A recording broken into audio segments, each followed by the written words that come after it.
স্বাগত। নিয়মিত আয়োজন এখন প্রকাশের সঙ্গে আছে আমি তোফায়েল আহমদ। রাজনীতি, নির্বাচন ও সমসাময়িক ইস্যুতে আজকে আলোচনার জন্য আমাদের সাথে স্টুডিওতে আছেন বিএনপির সাবেক সংসদ সদস্য ও বিএনপির সিনিয়র নেতা নাজিমউদ্দিন আলম, সাবেক সচিব আবু আলম শহীদ খান এবং প্রধান উপদেষ্টার প্রেস উইংয়ের সিনিয়র সহকারী সচিব ফয়েজ আহমেদ। আপনাদের তিনজনকে স্বাগত। আজকে আলোচনায় কোনো উপক্রমণিকায় না যে সরাসরি আলোচনায় আসতে চাই। নাজিমউদ্দিন আলম, আপনাকে দিয়ে শুরু করি। অন্তর্বর্তী সরকার 8 আগস্ট 1 বছর পূর্তি, মানে ওই রকম কোনো অনুষ্ঠান হয়নি, বাট আমরা গণমাধ্যমে যেভাবে আলোচনা করি সেটা হচ্ছে সেই অর্থে এই সরকারের 1 বছর পূর্তি হলো। অনেকেই এই সরকারের নানান পারফরমেন্স নিয়ে আলোচনা হচ্ছে। ঠিক তার একদিন পরেই 9 আগস্ট একটি অনুষ্ঠান হয়েছে অফিসার্স ক্লাবে প্রশাসন ক্যাডারের কর্মকর্তাদের। সেখানে একটি অভিযোগ আসছে বিএনপির চেয়ারপারসনের একান্ত সচিব। তিনি একটি অভিযোগ করেছেন যে এই সরকারের 8 উপদেষ্টা তার দুর্নীতির প্রমাণ তার হাতে আছে। এটা নিয়ে অনেক আলোচনা হচ্ছে। আপনি কি মনে করেন বর্তমান অন্তর্বর্তী সরকার কি দুর্নীতিগ্রস্ত? ধন্যবাদ আপনাকে। আমার সাথে যারা সহ আলোচক রয়েছেন তাদেরকেও ধন্যবাদ, এবং যারা আমাদের অনুষ্ঠান উপভোগ করছেন সবাইকে আমার আন্তরিক সালাম, আসসালামু আলাইকুম। এই অন্তর্বর্তীকালীন সরকার দীর্ঘদিনের আমাদের আন্দোলন সংগ্রামের পরে এই সরকার গঠিত হয়েছে। তো এটা তো মনে করেন একজন নোবেল লরিয়েট, একজন স্বনামধন্য ব্যক্তি, বরেণ্য ব্যক্তি, উনি দায়িত্ব নিয়েছেন দেশের ক্রান্তিকালে। এটা একটা ক্রাইসিস টাইম। এই ক্রাইসিস টাইমে উনি দায়িত্ব নিয়েছেন, এটা আমাদের সকলের সমর্থনের মাধ্যমে। তো এই সরকারকে আমরা সহযোগিতা করতে চাই, এবং সহযোগিতা করার কথা আমরা প্রথম থেকেই বলেছি। আমাদের ভারপ্রাপ্ত চেয়ারম্যান দেশনায়ক তারেক রহমান সাহেব শুরু থেকেই বলেছেন এই সরকারকে আমাদেরকে সহযোগিতা করতে হবে, এবং আমরা সবাই সহযোগিতা করছি।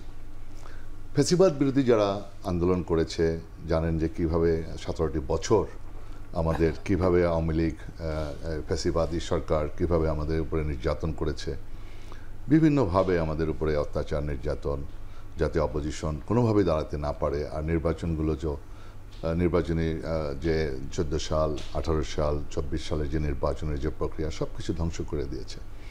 তো এটা আমাদের সকলের সমর্থনের মাধ্যমে এই সরকার এসছে। এই সরকার তো অত অভিজ্ঞ না, এর কাছে তো এদের তো জবাব দিয়ে তা নাই, খুব বেশি প্রত্যাশা করা উচিত না। এই সরকারকে আমাদের সকলকে সহযোগিতা করতে হবে। তো এখন দু একজনের বিরুদ্ধে যে একটা অভিযোগ আমরা শুনেছি, তারপরেও আপনাকে বুঝতে হবে যে আগের সরকারের যে দুর্নীতি, হাজার হাজার লক্ষ লক্ষ কোটি কোটি টাকা লুটপাট করে বিদেশে পাচার করেছে। এখন আপনি সেভাবে যদি করেন, আপনার কি না করেছে গত সরকার, যার ফলে রোশানলে পড়ে পালিয়ে যেতে হয়েছে এত প্রাচীনতম একটা দল। এটা আমাদের কাছে দুঃখ লাগে। এত প্রাচীনতম একটা দল, সেই দল তারা জনগণের রোশানলে পড়ে পালিয়ে যেতে হয়েছে। দুঃখজনক, নির্লজ্জ, বেহায়ের মতো। তো আজকে তারা আপনার দিশাহারা, এখন বিভিন্নভাবে তারা ষড়যন্ত্র করছে, আপনার বিদেশে বসে ষড়যন্ত্র করছে।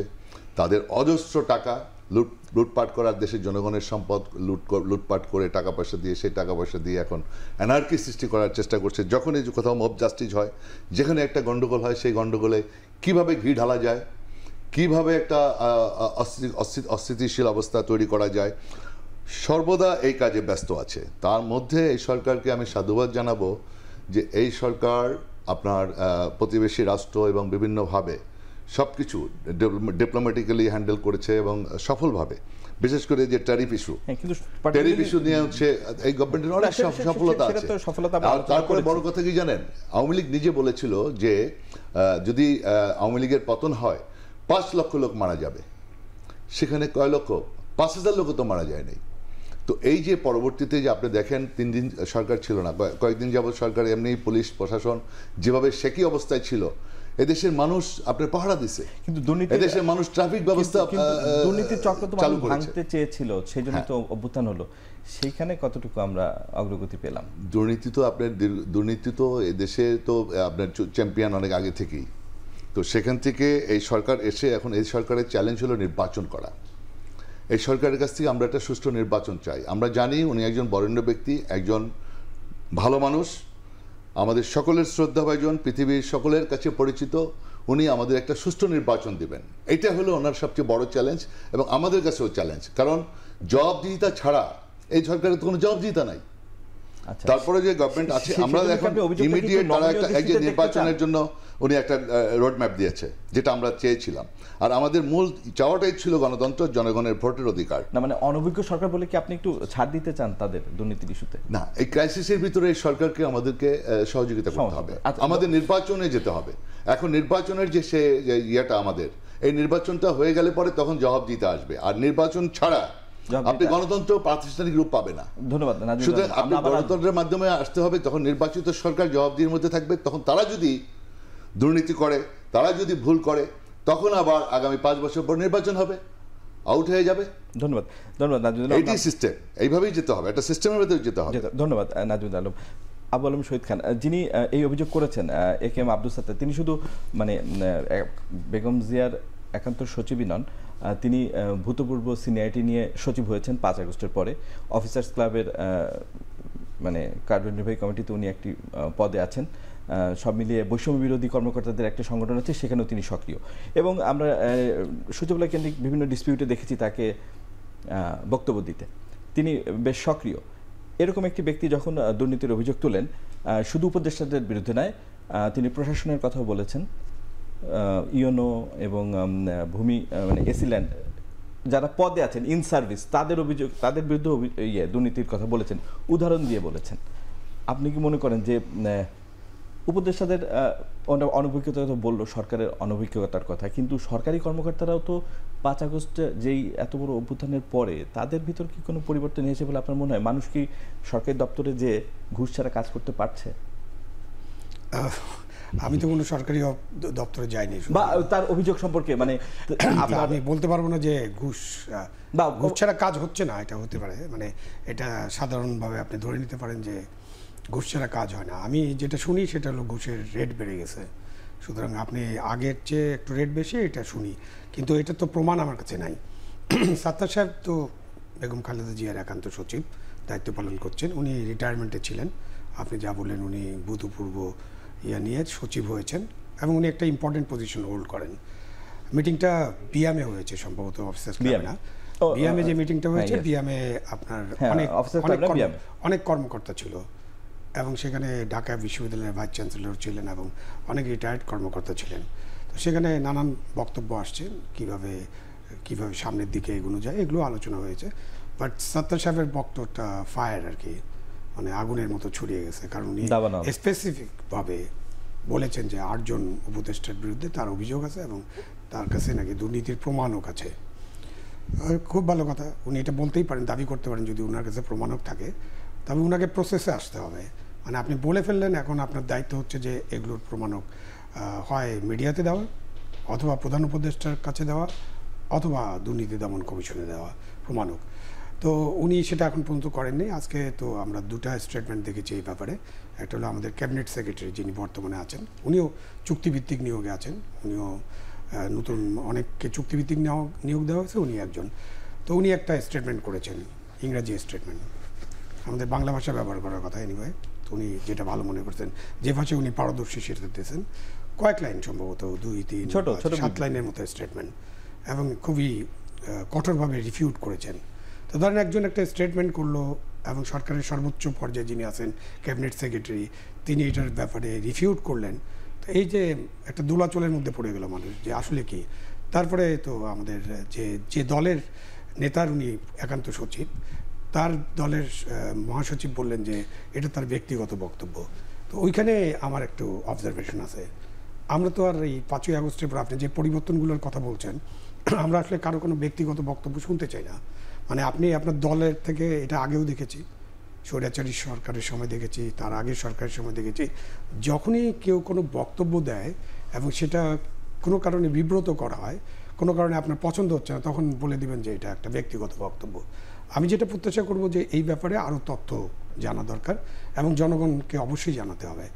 দুর্নীতি করতে পারেন উপদেষ্টারা, কেউ দুর্নীতির সাথে যুক্ত না, যেটা নাজিম সাহেব বললেন, যে কয়েকজনের ব্যাপারে তো শোনা যায়, কারো একটা এপিএস না পিএস এর কথা বলেছে, তার ওখানে নাকি 200 কোটি টাকা আছে, মানে নানান কথাবার্তা আছে। তো এই যে কথাবার্তাগুলো হয়, এই কথাবার্তার ভিত্তিতে প্রধান উপদেষ্টা যেহেতু নোবেল লরেট এবং তিনি একটা সরকার পরিচালনা করছেন, এই সরকারের স্বচ্ছতা, জবাবদিহিতা এবং সরকারের ইমেজ, এটা কিন্তু প্রধান উপদেষ্টার জন্য খুবই গুরুত্বপূর্ণ একটা বিষয়। সুতরাং প্রধান উপদেষ্টার এই সব অভিযোগের ব্যাপারে তার পদক্ষেপ নিতে হবে, মানে নীরব থাকা উচিত নয়, পদক্ষেপ নিতে হবে। না, নীরব তো পরে কথা, উনি সঙ্গে সঙ্গে রেসপন্স দিতে হবে এরকম না, এটা তো প্রধান উপদেষ্টার রেসপন্স, যেটা ক্যাবিনেট সেক্রেটারি দিয়েছে। নিশ্চয়ই ওনাদের কাছ থেকে না ক্লিয়ার করে তো স্টেটমেন্ট দেন নাই। তো আমি যেটা বলতে যাচ্ছি যে তাকে পদক্ষেপ নিতে হবে। হয়তো আমরা একটা তদন্ত করলাম, স্বচ্ছ তদন্ত, এবং তারপরে প্রকাশ করলাম যে না, এই অভিযোগগুলো সত্যি না। আর সত্তার সাহেবকে আমি হুইসেল আর মনে করছি না, কারণ উনি যেহেতু রিটায়ার্ড।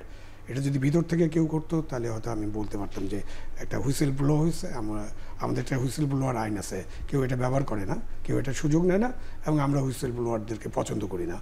তো সুতরাং উনি বাইরে থেকে এটা করছেন, নিশ্চয়ই উনি আরেকটা জিনিস বলছেন, ওনার স্টেটমেন্টে কতগুলো মজার জিনিস আছে এটার বাইরে, সেখানে একটু যাই।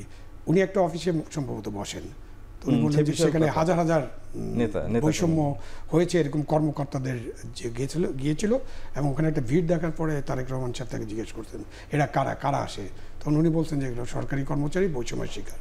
তখন তারেক রহমান সাহেব তাকে নির্দেশ দিয়েছেন যে না, এই অফিসে আসতে পারেন না। তো ওই অফিসে নাকি একটা নোটিশ টাঙানো হয়েছে। এখন উনি অফিসার্স ক্লাবের দায়িত্বে আছেন। অফিসার্স ক্লাবও কিন্তু এই কাজ করার জায়গা না।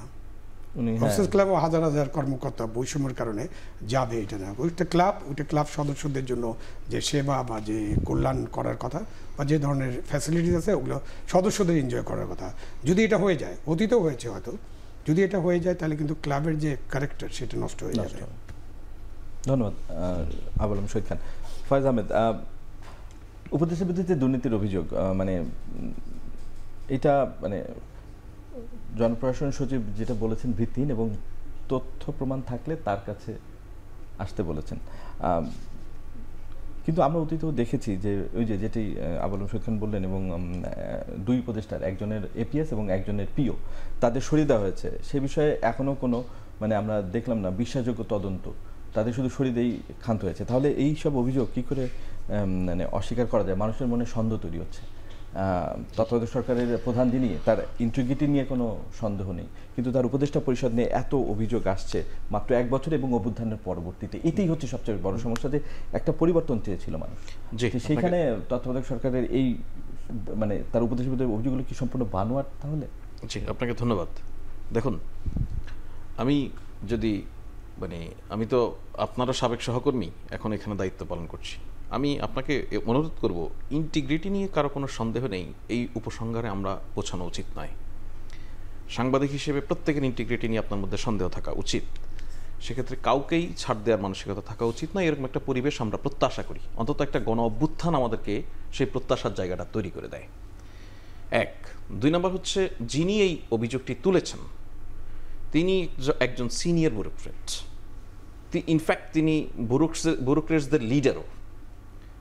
তিনি জানেন যে কোনো অভিযোগ যদি থাকে তার কাছে, তিনি যেটা বলছেন যে প্রমাণসহ আছে, তিনি প্রসিডিউরটা জানেন, খুব ভালোভাবে জানেন, আমি বিশ্বাস করি।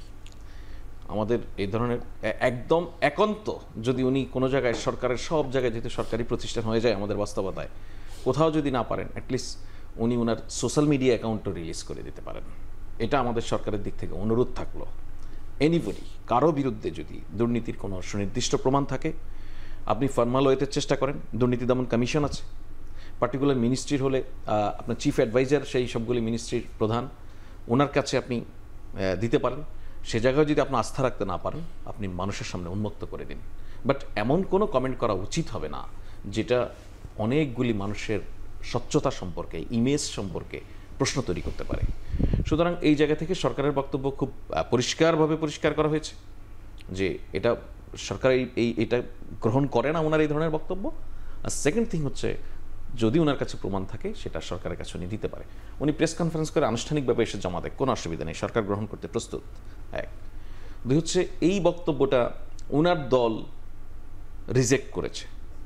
আমি এই জায়গায় এতটুকু বলতে চাই যে ওইটা ব্যক্তিগত অব্যক্তিগত বলেছে যে তার ব্যক্তিগত না, ওনারা বলেছেন যে এই ধরনের অবস্থা বা বিএনপি এই ধরনের আস্থা, এই ধরনের বিশ্বাসের মধ্যে নেই। বিএনপি সরকারের প্রতি পূর্ণ আস্থা এবং সম্মান এবং বিশ্বাস সবই আছে। তারপর আমি বলবো যে ইন্ডিভিজুয়াল লেভেল থেকেও উনি একজন গভর্নমেন্টের হাই অফিসিয়াল ছিলেন, নানানভাবে উনি পলিটিক্যাল কারণে এবং সরকারের নানান বঞ্চিত হয়েছে এমন অভিযোগে যে সমস্ত কর্মকর্তা কর্মচারীরা নানানভাবে সংগঠিত, তাদেরকে উনি নেতৃত্ব দিচ্ছেন। এই সমস্ত জায়গা থেকে ওনার পজিশনটা খুবই ইম্পর্ট্যান্ট। সেই জায়গা থেকে যখন উনি অভিযোগ তোলেন, আমি অনুরোধ করব যে এটা নিয়ে একদমই প্রকাশ্যে সামনে আসা উচিত। এতটুকু নির্ভয়, এতটুকু ভরসা, এতটুকু আস্থা আমরা প্রকাশ্যে দিতে পারি যে কারো বিরুদ্ধে যে কোনো ধরনের অভিযোগ যদি থাকে, প্রমাণ যদি থাকে, সামনে নিয়ে আসেন, ব্যবস্থা হবে। আর আপনি যেটা বলছিলেন, দুজন উপদেষ্টার সরিয়ে দেওয়া হলো, এতটুকুই ব্যবস্থা, আর তো কিছু দেখতে পারেন, আনফরচুনেটলি আপনি দেখতে চাননি। সে জায়গায় আমি আপনাকে অনুরোধ করবো, লেগে থাকুন। আমি লেগে থাকবো? হ্যাঁ, গণমাধ্যমের কাছে লেগে থাকা। আমি বলছি আপনাকে, যদি লেগে থাকতেন আপনি, এরপরে কি ব্যবস্থা নিয়ে হচ্ছে সেটা আপনি বলতে পারতেন। আপনি বলতেন আর কিছু জানি না, এই কথা বলতেন। সুনির্দিষ্ট ওই মন্ত্রণালয়গুলি থেকে প্রাপ্ত চিঠির ভিত্তিতে দুর্নীতি দমন কমিশন তাদের বিরুদ্ধে ফর্মাল ইনকোয়ারি লঞ্চ করেছে, তাদেরকে জিজ্ঞাসাবাদ করেছে। ইন দ্য মিন টাইম তাদের দেশ থেকেও নিষেধাজ্ঞা দেওয়া হয়েছে। তার মানে কি, তদন্তটা একটা প্রোগ্রেস আছে, এটা আনুষ্ঠানিকভাবে তদন্ত হচ্ছে, ফর্মালি হচ্ছে। সেটাকে যদি আপনি বলেন যে আমরা কিছু দেখিনি, এটা হচ্ছে আমার না দেখা মানে পুরো দুনিয়া দেখে না, বিষয়টা তা নয়। কাজ হচ্ছে, সরকারের যারা দায়িত্ব পালন করছে এর মধ্যে সবাই ফেরেশতা হয়ে যাবে ওভারনাইট, এই ভূখণ্ডেরই মানুষ, এটা ভাবার কোনো কারণ নেই। আমরা এমন একটা জায়গা তৈরি করতে হবে যে প্রথমত আমি সৎ থাকার চেষ্টা করব এবং আমার আশেপাশের পরিবেশটাকে এমনভাবে নিশ্চিত করব যে পরিবেশ আমাকে বাধ্য করে সৎ থাকতে, পরিবেশ যেন আমাকে সেই সুযোগটা না দেয়। সুতরাং এই কাজটা, এই রেসপন্সিবিলিটি আমাদের সামগ্রিক। আমি বলবো অনেক ক্ষেত্রে এটা মিডিয়ার, লেগে থাকতে হবে, একদম শোয়া দেন। আপনি কেউ করাপশন করে, মিনিমাম করাপশন, আপনি মনে করে দেন যে এখানে শত শত মানুষ রক্ত দিয়েছে, আপনি দুর্নীতি করার জন্য না, এই জায়গাটা মনে করে দিন। আদারওয়াইজ অনেক ভালো মানুষও খারাপ হয়ে যেতে পারে। আমাদের সামনে যদি আমরা ঠিক মিররের মতো যদি মিডিয়া আসলে দাঁড়িয়ে থাকতে না পারে, তাহলে মুশকিল। সার্বিক দুর্নীতির অভিযানে মানে অন্তর্বর্তী সরকারের আপনি সন্তুষ্ট? আমি যদি সন্তুষ্ট না বলি তাহলে বলবেন যে আপনি সরকারি চাকরি করেন, আপনি তো সন্তুষ্ট বলবেনই। আমাকে সন্তুষ্ট বলা বা না বলার কিছু নেই। আমি আমার একদম পার্সোনালি আমি বললাম, আমার মোরাল জায়গা থেকে বললাম যে এই অভ্যুত্থানের সরকার মানে এরকম না যে আমরা খুব টিপিক্যাল ব্যুরোক্রেসির সঙ্গে কথা বলবো, তাই না? অভ্যুত্থানের মধ্য দিয়ে যে সরকারটা এসেছে, এটার একটা স্পেসিফিক প্রত্যাশা রয়েছে। একটা অভ্যুত্থানের কারণই তো এত বছরের দুর্নীতি, এত বছরের অনিয়ম, এত বছরের অত্যাচার, নিষ্পেষণ, তাই না? তো এখন যদি আপনি সেটাই কোনো জায়গায় প্রতিধ্বনি শুনতে পান, সেটাকে এখনই মেরে ফেলুন, আদারওয়াইজ এটা আরেকটা অভ্যুত্থানের জন্ম দিবে। ধন্যবাদ ফয়জাল। আমাদের একটা বিরতি নেওয়ার সময় আছে, আমরা বিরতিতে ফিরে এসে আবারও আলোচনা শুরু করব। দর্শক, আমরা একটা বিরতিতে আছি, ফিরে আসছি একটু পরে, আমাদের সাথে থাকুন।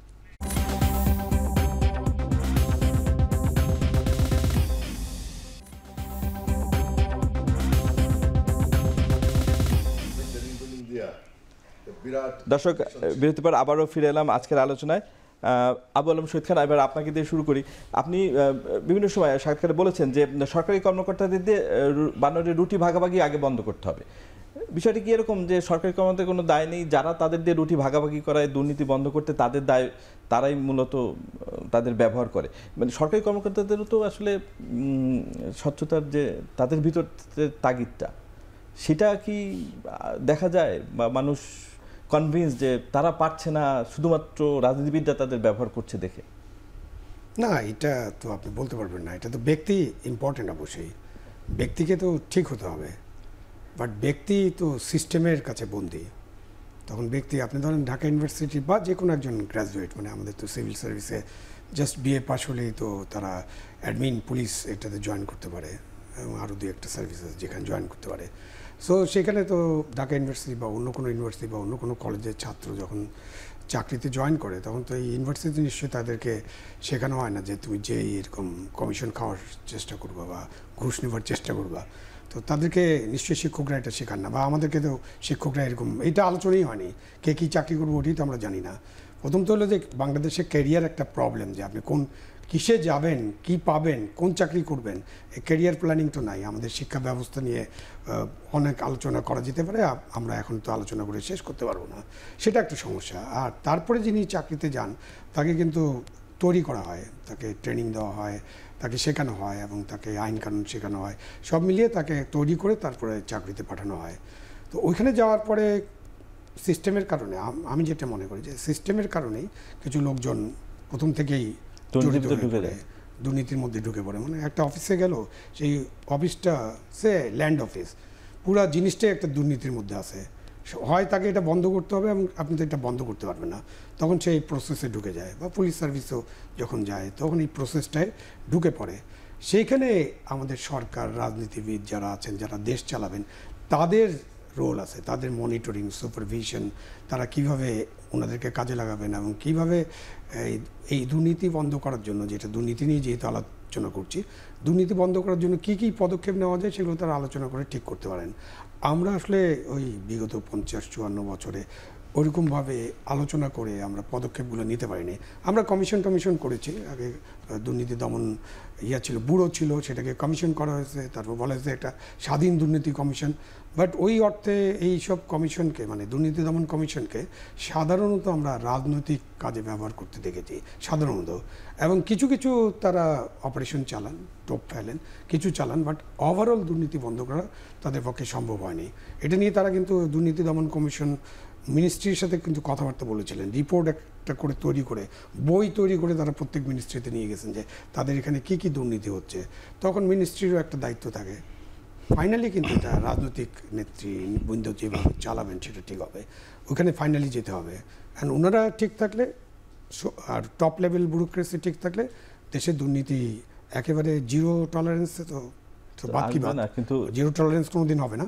বাট ধরেন থ্রেশহোল্ড 90%, 95% বন্ধ করতে পারলেই তো মানুষ সন্তুষ্ট। তো এই জিনিসটার আসলে অনেক আলোচনা করতে হবে। ধন্যবাদ আবু আলম।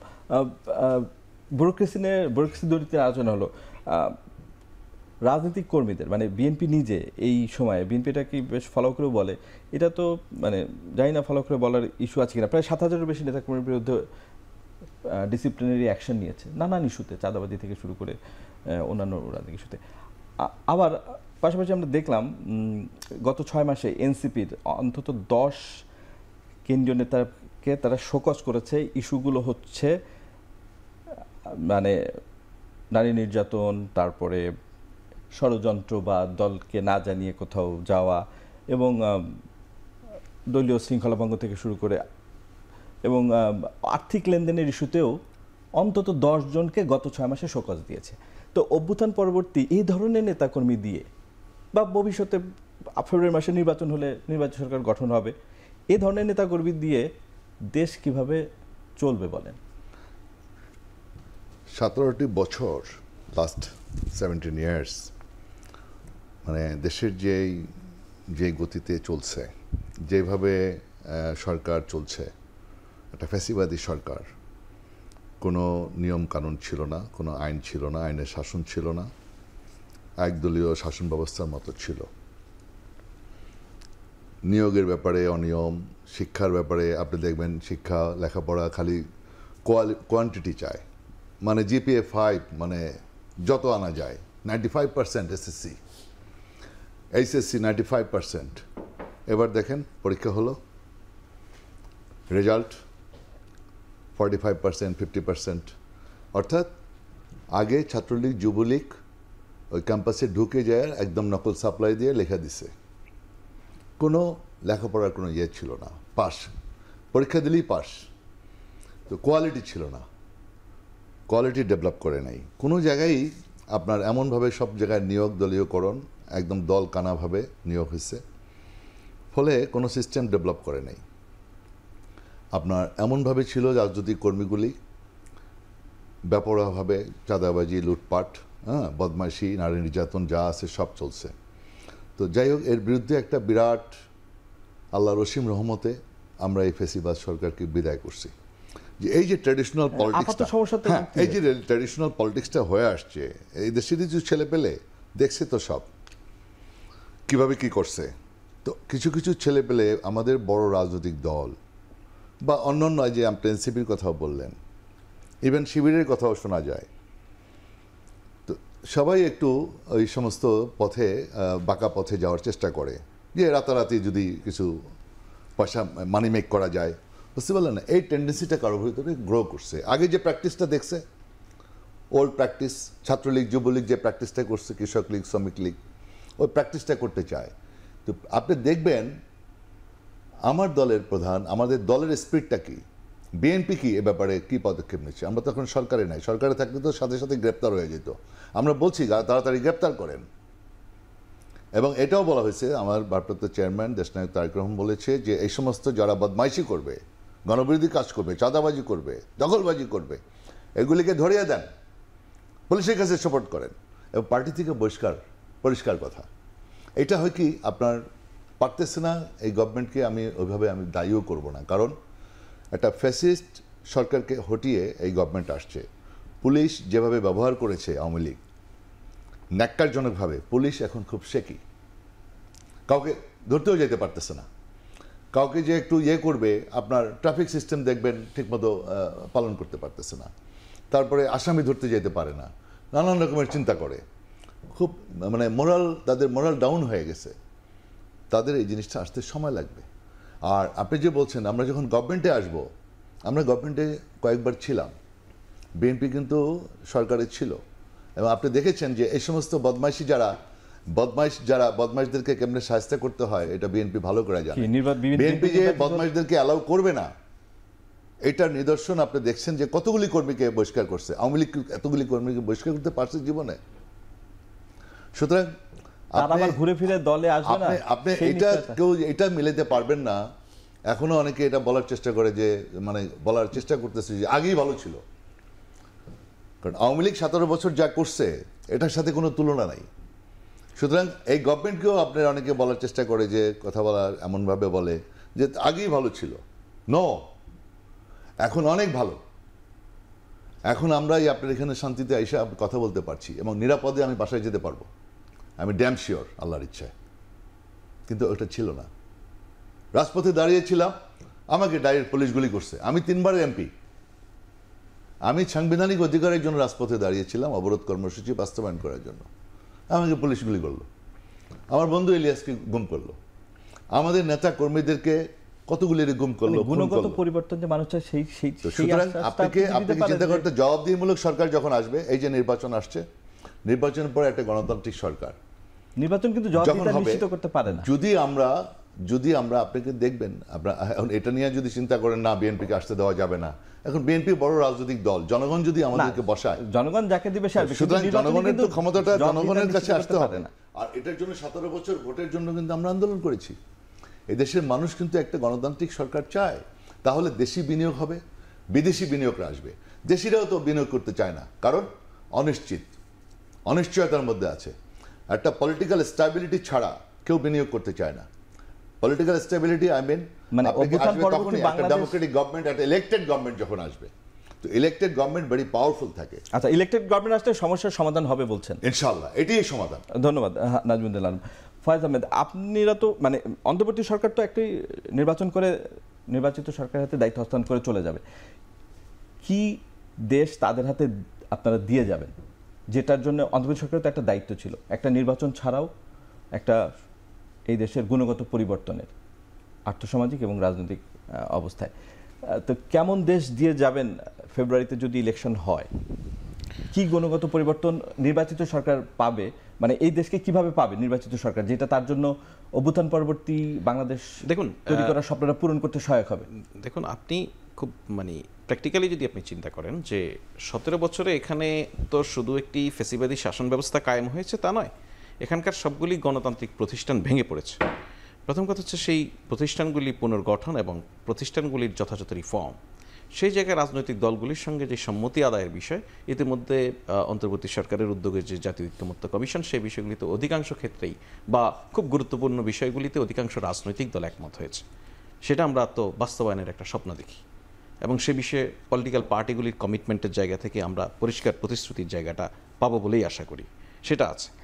এর বাইরে প্রতিষ্ঠানগুলি কিভাবে ফাংশন করা উচিত, কিভাবে ফাংশন করবে, সেই জায়গাগুলিতে প্রাতিষ্ঠানিক কিছু রিফর্ম ইতিমধ্যে হয়েছে, কিছু জায়গায় এখনও কাজ হচ্ছে, যে সমস্ত রিকমেন্ডেশন আছে সেসবের ভিত্তিতে।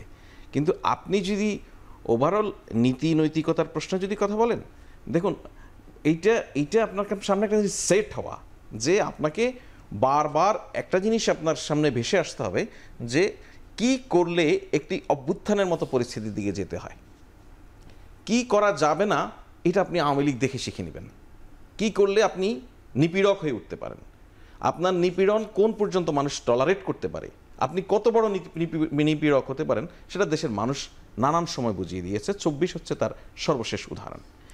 এখন বাস্তবতা হচ্ছে কি?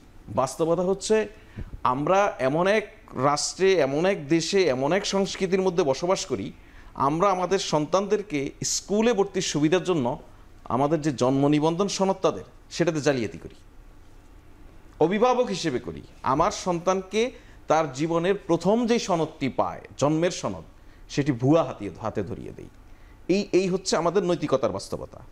আমরা গরিব থাকার কারণ হিসেবে মনে করি যে এটা আমাদের ভাগ্য, এই কারণে আমরা গরিব। অন্যরা যে সম্পদকে কুক্ষিগত করেছে, দুর্নীতি করেছে বলেই আমি গরিব, এই পলিটিক্যাল রিয়েলাইজেশনটা আমাদের মধ্যে হয় না বলেই যখন গরিবের ছেলে এসেও ব্যাংকের গভর্নর হয়, যখন গরিবের ছেলে এসেও এসপি হয়, ডিসি হয়, সচিব হয়, তারা মনে করে এটা একটা সুযোগ। এই জায়গা থেকে বের হওয়া এটা ওভারনাইট সম্ভব না, এটার জন্য একটা ব্যাপক রাজনৈতিক সংস্কৃতিতে পরিবর্তন দরকার। সে জায়গায় আমি একটা জিনিস, আপনি ক্রিটিসাইজ করছেন, ক্রিটিসাইজ করা যায়। অভ্যুত্থান পরবর্তী সময়ে বিএনপির বিপুল সংখ্যক নেতাকর্মী আপনার নানান জায়গায় নানান অনিয়মের সঙ্গে জড়িয়েছে, অন্যান্য রাজনৈতিক দলেরও শোনা যায়। দলগুলি চুপ থেকেছে কিনা, অপরাধীদেরকে প্রশ্রয় দিচ্ছে কিনা, এটা খুব ইম্পর্টেন্ট। কিন্তু আমরা লাইটলি এটা খুব পলিটিক্যালি দেখতে পারি, যে পলিটিক্যালি দেখতে পারি, আমি মনে মনে ভাবতে পারি যে বিএনপি এখন কঠোর হচ্ছে, পরবর্তীতে হয়তো হবে না। সেটা ভাবনার জায়গা থেকে আমার কিছু করার নেই। আমরা দেখছি তাদের মধ্যে গুণগত একটা পরিবর্তনের আকাঙ্ক্ষা তৈরি হয়েছে, সেটা হচ্ছে। সেটা যদি বাস্তবায়ন এক সময় থেমে যায়, মানুষ তার প্রতিক্রিয়া আবার দেখাবে। মানুষের হাতে সেই সুযোগ কিন্তু 5 বছরের পরই ঘুরে ঘুরে আসবে ভোটের জন্য, তা না। 5 বছরের আগেও একটা নির্বাচিত সরকার, মানে সো-কল্ড নির্বাচিত সরকার 6 মাসের মাথায়ও পড়ে যেতে পারে, সেটার নজির তো আমাদের সামনে আছে। আর মানে দূর ভবিষ্যতে এই সরকারকে কিভাবে মানুষ মূল্যায়ন করবে বলে আপনার মনে হয়? এইটা মানুষ কিভাবে মূল্যায়ন করবে এটা আমার বলা উচিত নয়। আপনি প্রশ্নের জায়গা থেকে হয়তো আপনার এক ধরনের ক্ষুধা আছে, আপনি প্রশ্নটা করছেন, মানুষ কর্ম দিয়ে মূল্যায়ন করবে, সেটাই আমি বিশ্বাস করি। আমি বিশ্বাস করি ধরেন এই যে ভাই বলছিলেন যে এখানে কথা বলছি, নিরাপদে বাসায় ফিরে যেতে পারছি, এখানে আপনার টকশোর স্টেজে বসে, হ্যাঁ, আপনার লাইভ শোতে বসে সরকার প্রধানকে প্রকাশ্যে গালি দেওয়া যায়, সেটা আমরা দেখেছি। সো মানুষের মূল্যায়ন করার এই জায়গাগুলি সামনে আসবে, এগুলি এক্সাম্পল সেট হয়ে থাকবে। হ্যাঁ, আপনি এই যে বন্ধ গণমাধ্যমগুলি খুলে গেল, আপনি সাম্প্রতিক সময়ে একটি বিবৃতি আসলো যে নানান জায়গায় গণমাধ্যম স্বাধীন নয়। হ্যাঁ, গণমাধ্যম স্বাধীন নয়, এই বিবৃতি দেওয়ার স্বাধীনতা এক সময় ছিল। আচ্ছা, সুতরাং আপনি এভাবে চিন্তা করতে হবে যে মূল্যায়নের জায়গা যখন করবেন, তখন আপনাকে আমি জাস্ট দুটো এক্সাম্পল দিই। আপনি আওয়ামী লীগের শেষ সময়েও ব্যাংকগুলিকে মার্চ করার বিষয়ে একটা ইনিশিয়েটিভ নেওয়া হয়েছিল, সেই ব্যাংকে এখন পর্যন্ত মার্চ করা লাগেনি, অর্থাৎ ব্যাংকিং সেক্টরে একটা সুশাসন ফিরে এসেছে। আপনি ব্যাংক থেকে মানুষ টাকা তোলার জন্য একদম মানে হুমড়ি খেয়ে পড়ছিল, মানুষের আস্থা উঠে গেছিল ব্যাংকিং সেক্টর থেকে, সেই বাস্তবতা এখন নেই। সুতরাং এরকম ধরে ধরে যদি এই কারণে বলবে, আমি মনে করি সরকার যে লক্ষ্যে হাঁটছে, সরকারের প্রত্যাশা, অন্তর্বর্তীকালীন সরকারের প্রধান উপদেষ্টা বলছেন যে এমন একটি নির্বাচন তিনি দিতে চান যে নির্বাচন হবে ঐতিহাসিকভাবে সবচেয়ে সুন্দর নির্বাচন বাংলাদেশ। তার মধ্য দিয়েই মনে রাখার জন্য সবচেয়ে বড় কাজ। এর বাহিরে আপনি যত ধরনের ইনস্টিটিউশনাল রিফর্ম যেগুলি করে যেতে পারবেন, সেগুলি ক্ষণে ক্ষণে সুবিধাভোগীরা টের পাবে। আপনি ধরুন ল্যান্ড অফিসের কথা ভাই বলছিলেন, ল্যান্ড অফিসে একটা করাপ্ট অফিস হিসেবে আমাদের এখানে দীর্ঘদিন থেকে পরিচিত। শুধু করাপশন দূর করার জন্য আপনি মানে এখানে যে সারাদিন নজরদারি করবেন এটাই যথেষ্ট নয়, সিস্টেমটাকে করাপশন ফ্রেন্ডলি নয় এরকম করতে হবে, সেই জায়গাগুলি সরকার কাজ। ধন্যবাদ ফয়েজ আহমেদ। আমাদের আরেকটা বিরতি নেওয়ার সময় হয়েছে। দর্শক, আমরা একটা বিরতিতে যাচ্ছি, ফিরে আসছি একটু পরে।